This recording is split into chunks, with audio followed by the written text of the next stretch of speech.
ভাষা শহীদদের স্মরণে শ্রদ্ধাঞ্জলি। রবিবার 14 জুলাই 2024 কলকাতার যোগেশ মাইম একাডেমিতে অনুষ্ঠিত হলো উত্তর পূর্ব ভারত বাংলা সাহিত্য সভার কলকাতা অধিবেশন। সারাদিন ব্যাপী এই অনুষ্ঠানের মাধ্যমে ছিল শিলচর ভাষা শহীদদের প্রতি শ্রদ্ধা জ্ঞাপন। 1961 সালের 19 মে শিলচরে বাংলা ভাষার জন্য জীবন দিয়েছিলেন সেই সমস্ত শহীদদের স্মরণে এদিন বাংলা ভাষা নিয়ে আলোচনা, গান, নৃত্যনাট্য ও আবৃত্তি পরিবেশিত হয় এবং সামাজিক ক্ষেত্রে প্রতিষ্ঠিত গুণী ব্যক্তিদের সম্মাননা প্রদান করা হয়। অনুষ্ঠানে এদিন উপস্থিত ছিলেন ভাষা শহীদ কমলা ভট্টাচার্যের ভাইঝি বর্ণালী ভট্টাচার্য। এছাড়াও এদিন বিশিষ্টদের মধ্যে উপস্থিত ছিলেন সঙ্গীত শিল্পী প্রতুল মুখোপাধ্যায়, সাংবাদিক ও রাজনৈতিক বিশেষজ্ঞ সুমন ভট্টাচার্য, নেতাজির মেজদাদা শরৎচন্দ্র বসুর নাতনি তপতি ঘোষ, নেতাজি গবেষক ও লেখক ডক্টর জয়ন্ত চৌধুরী, বারাক উপত্যকার বিধায়ক কমলাক্ষ দেব পুরকায়স্থ, বাংলাদেশ থেকে এসেছিলেন আশরাফুল ইসলাম এবং তথ্যচিত্র পরিচালক মাসুদ করিম। অল বিটি আর বেঙ্গলি ছাত্র ফেডারেশনের সভাপতি হরেন দাস, ভাষা শহীদ স্টেশন শিলচর স্মরণ সমিতির সভাপতি ডক্টর রাজীব কর, উত্তর পূর্ব ভারত বাংলা সাহিত্য সভার কার্যকরী সভাপতি নিহার রঞ্জন পাল এবং সোশ্যাল মিডিয়া ইনফ্লুয়েন্সার জ্যোতি বিশ্বাস ও বাংলা পক্ষের তরফে গর্গ চট্টোপাধ্যায় সহ গণমাধ্যমের প্রতিনিধিরা। এদিন আয়োজকদের তরফে উত্তর পূর্ব ভারত বাংলা সাহিত্য সভার সাধারণ সম্পাদক সঞ্জয় সাহা বলেন, 21শে ফেব্রুয়ারির মতোই গুরুত্বপূর্ণ 19শে মে ভিডিও বার্তার মাধ্যমে শুভেচ্ছা জানান বিশিষ্ট ভাষাবিদ ও রবীন্দ্র ভারতী বিশ্ববিদ্যালয়ের প্রাক্তন উপাচার্য ডক্টর পবিত্র সরকার।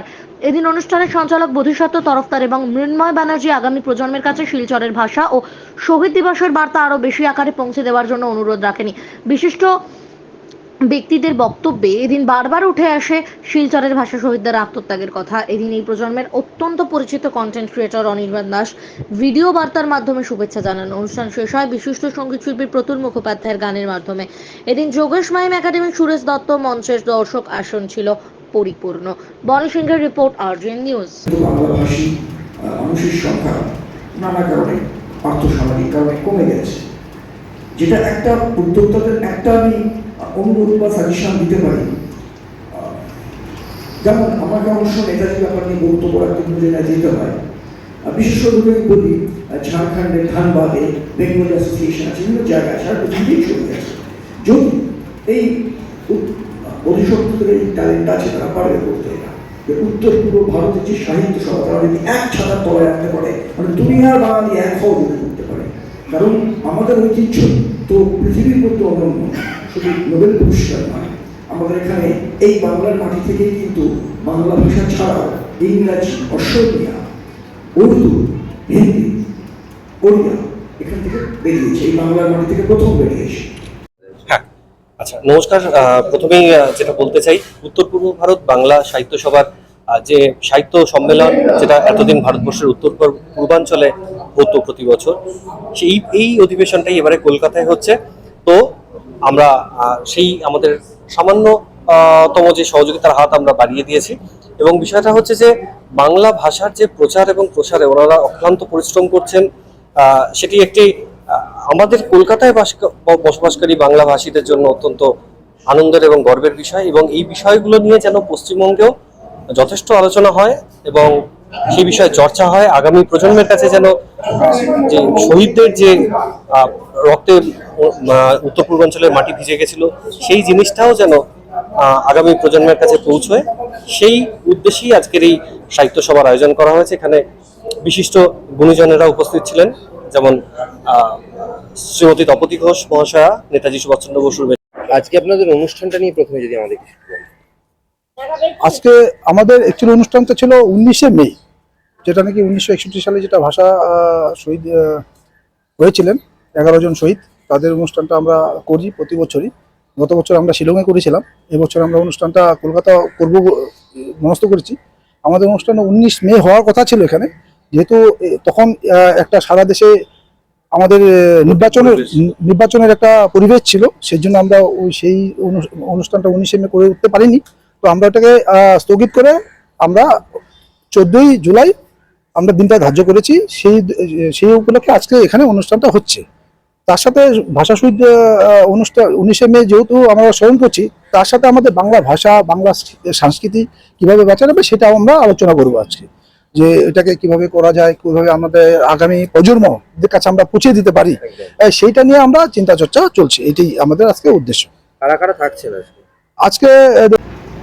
উত্তর পূর্ব ভারত বাংলা সাহিত্য সভার আজকের এই অনুষ্ঠানে সম্মানিত সভাপতি, মঞ্চে মিষ্টিগণ এবং মঞ্চের বাইরে যারা রয়েছেন সবাইকে আমি বাংলাদেশের শুভেচ্ছা জানাই। আসলে আমি বক্তব্য খুব একটা দিতে পারি না। এখানে আমার সাথে আরও কয়েকজন রয়েছেন।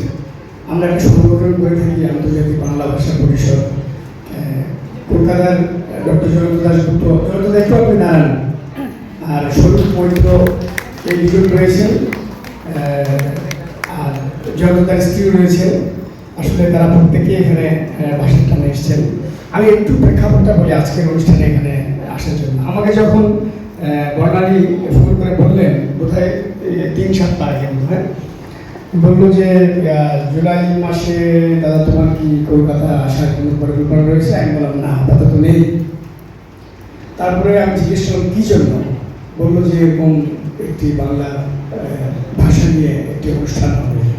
আমি বিস্তারিত যখন জানলাম, তারপর নিহারদা আমাকে ফোন করলেন, তারপর আরেকদিন ফোন করলেন সঞ্জয় বাবু, আমাকে বললেন যে এই অনুষ্ঠানটা হবে, আপনি যদি আসতে চান আমরা খুশি। বোধিসত্ত্বদাকে, নিহারদাকে এবং উত্তর পূর্ব ভারত বাংলা সাহিত্য সভার প্রত্যেকজন মেম্বার্সদেরকে আমাকে আজ এত সুন্দর একটা অনুষ্ঠানে ইনভাইট করার জন্যে। আমি বলতে চাই যে আমি মৃন্ময়দা এবং বোধিসত্ত্বদাকে আবারও ধন্যবাদ জানাচ্ছি এত সুন্দর একটা বরণের মুহূর্ত আমাকে উপহার দেওয়ার জন্যে। আর আমার এখানে উপস্থিত প্রত্যেকজন ডিস্টিংগুইশড গেস্ট অফ অনার এবং ভাষা প্রেমিকদেরকে আমার প্রণাম, আমার ভালোবাসা। আমার প্রথম বই বীরাঙ্গনা কমলা, তারপর আমার সেকেন্ড বই the Saga of Bengali language martyrs. কলকাতাতে উত্তর পূর্ব ভারত বাংলা সাহিত্য সভা অনুষ্ঠিত হতে চলেছে।